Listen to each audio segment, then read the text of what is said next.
Bites and डिलाईट्समध्ये म्हणजेच प्रज्ञास किचनमध्ये तुम्हा सर्वांचं खूप खूप मनापासून स्वागत. मुलांच्या टिफिन सिरीजचा आजचा 10वा दिवस आहे. मुलांना नेहमी चपाती भाजी दिली की ते कंटाळा करतात, पण इडली डोसा किंवा उत्तप्पम म्हटलं की डबा अगदी आवडीने फस्त करतात. म्हणूनच आज मी एकच बॅटरपासून मुलांसाठी पौष्टिक आणि झटपट बनणारे साऊथ इंडियन टिफिन ऑप्शन्स घेऊन आली आहे. सुरुवातीला आपण बॅटर कसं तयार करायचं ते पाहूया. इथे मी 2 ग्लास तांदूळ, 1 ग्लास उडीद डाळ, 1 चमचा चणा डाळ, 1 चमचा मेथी दाणे आणि सोबत 1 वाटी जाड पोहे, हे सगळं साहित्य स्वच्छ 2 ते 3 वेळा धुवून एकत्रच भिजत घालायचं. सकाळी साधारण 10 वाजता मी हे साहित्य भिजवून घेतलेलं होतं. संध्याकाळी 8-9च्या सुमारास डाळ तांदूळ छान भिजल्यावर मी मिक्सरमधून हे मिश्रण एकदम बारीक वाटून घेतलं. त्यामध्ये सकाळचा असलेला भात ॲड करायचा. वाटून झाल्यावर यामध्ये चवीनुसार थोडं मीठ घालायचं आणि व्यवस्थित मिक्स करून रात्रभर फर्मेंट होण्यासाठी ठेवून द्यायचं.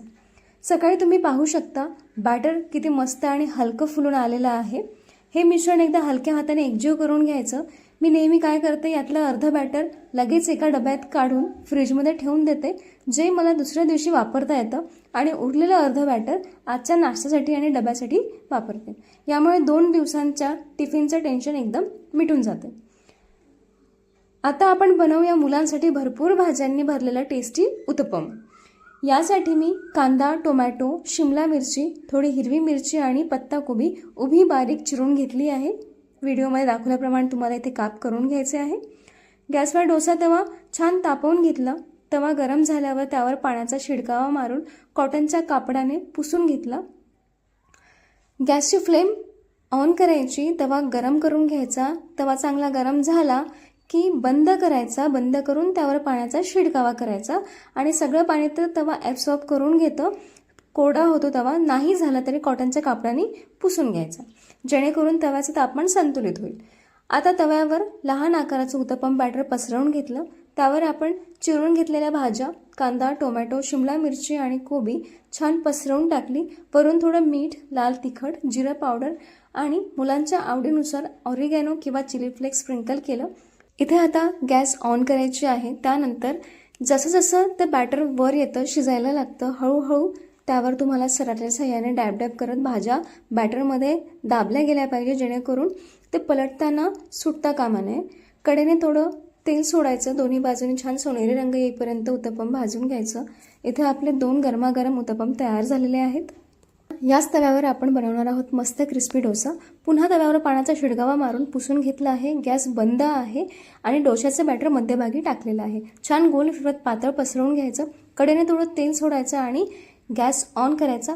डोसा एका बाजूने छान सोनेरी रंगावर कुरकुरीत होईपर्यंत भाजून घेतला. हवा असल्यास तुम्ही यावर बटाट्याची भाजी लावू शकता किंवा प्लेन डोसा रोल करून देऊ शकता, कारण टिफिनमध्ये आपण पॅक करू तर डोसा हा पूर्णपणे नरम होऊन जाईल. त्यामुळे डोसा वेगळा आणि चटणी वेगळी, याच प्रकारे तुम्ही टिफिन पॅक करून द्या.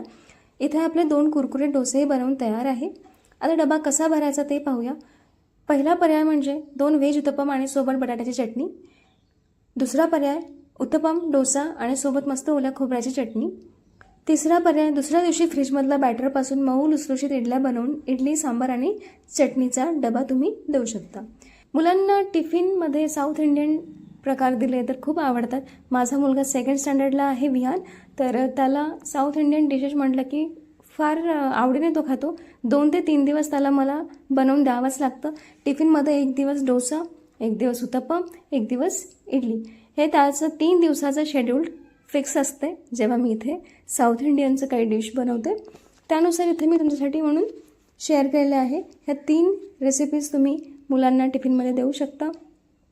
किंवा आणखी एक रेसिपी आहे, जसं आपलं बॅटर असतं त्यामध्ये पाणी न घालता फक्त मीठ घालायचं, आणि हव्या असेल तर तुम्ही इथे व्हेजिटेबल्स टाकू शकता किंवा नाही टाकलं तरी ते प्लेनचसुद्धा चांगलं लागतं. याला आपण इडली आप्पेसुद्धा म्हणू शकतो. तर या प्रकारे तुम्ही हा 4था प्रकार पण बनवून देऊ शकता मुलांना, अगदी छान लागतो. व्हिडिओच्या शेवटी तुम्ही जे सांबार बघत आहात तो अगदी हॉटेलसारखा घरच्या घरी ताज्या मसाल्यांपासून कसा बनवायचा याचा संपूर्ण व्हिडिओ मी आधीच अपलोड केलेला आहे.